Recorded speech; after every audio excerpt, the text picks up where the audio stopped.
Right now, billions of people are screaming at their screens. The World Cup is happening. Players are diving, referees are handing out cards, and fans are crying over a piece of leather going into a net. But wait, what on earth did humans do with all this chaotic, competitive energy before modern tournaments existed? If you think modern soccer is intense, you have no idea how brutal things used to be. Because for our ancient ancestors, there was no video assistant referee, there were no million-dollar contracts, there was only survival, sacrifice, and an inflated pig bladder. Let's rewind the clock and see how humanity survived without FIFA.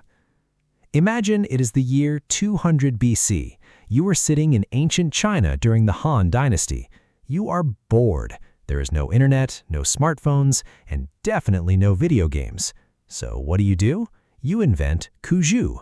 Cuju literally translates to kickball. Sounds familiar, right? FIFA officially recognizes this as the earliest recorded form of football. But this was not just a casual Sunday league. This was intense military training. The ball was made of leather stuffed with feathers and animal hair. The goal? A tiny hole cut into a silk cloth strung up 30 feet in the air.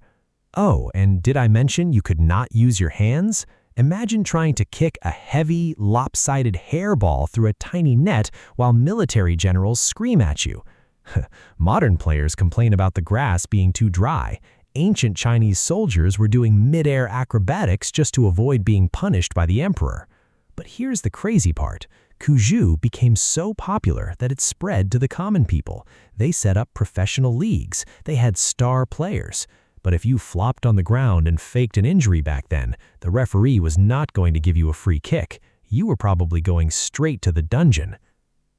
And it was not just the Chinese. The ancient Romans had their own brutal version of the beautiful game.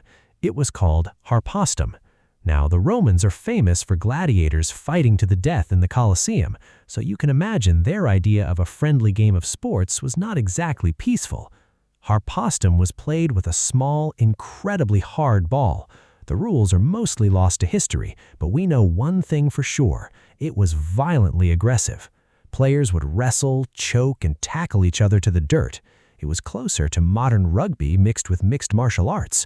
In fact, ancient doctors actually recommended harpastum as a medical treatment because the sheer amount of running and getting slammed into the ground was considered a good, healthy workout.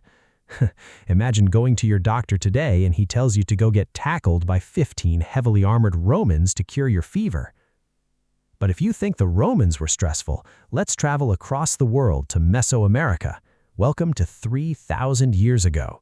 The Mayans and Aztecs are playing a game called Olamalitzli. Try saying that 3 times fast. This was not just a sport. This was a high-stakes religious ritual. The stadium was a massive stone court shaped like a capital letter I. The ball? Solid rubber. It weighed up to 9 pounds. 9 pounds.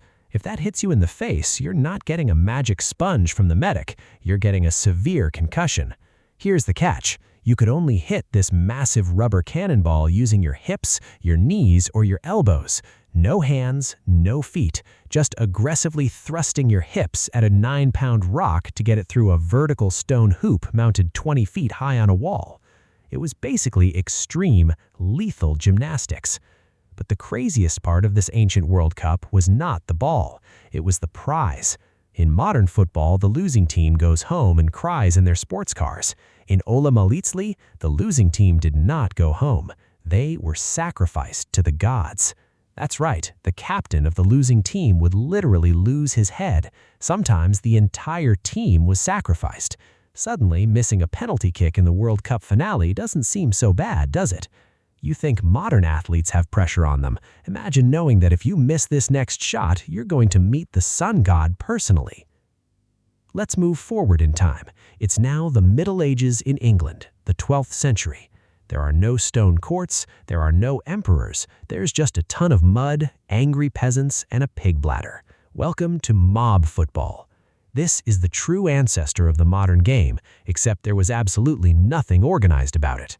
Imagine your town and the town next door hate each other. How do you settle it? You take an inflated pig bladder, drop it in the middle of a field, and say, the first team to get this to the church doors wins. Rules? What rules? There were no rules. You could have 500 people on each team. You could tackle, punch, bite, and throw people into freezing rivers. It was basically a giant medieval riot with a ball in the middle.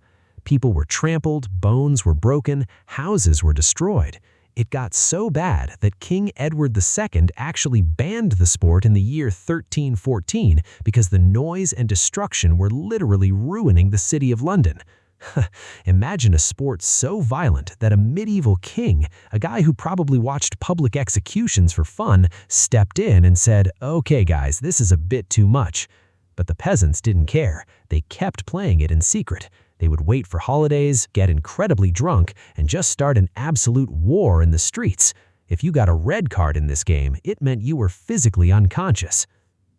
So, when you look at the World Cup today, with its perfectly manicured grass, its instant replays, and its shiny trophies, take a second to appreciate how far we have come.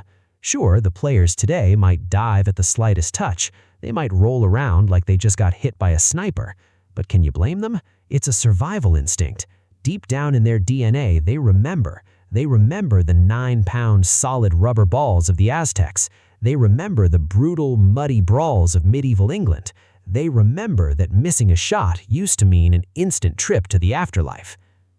So, next time you watch a game and it ends in a boring 0-0 draw, just be thankful. Be thankful that the losing captain gets to do a sad press conference instead of being offered to the gods. Human beings have always loved sports. We've always loved competing.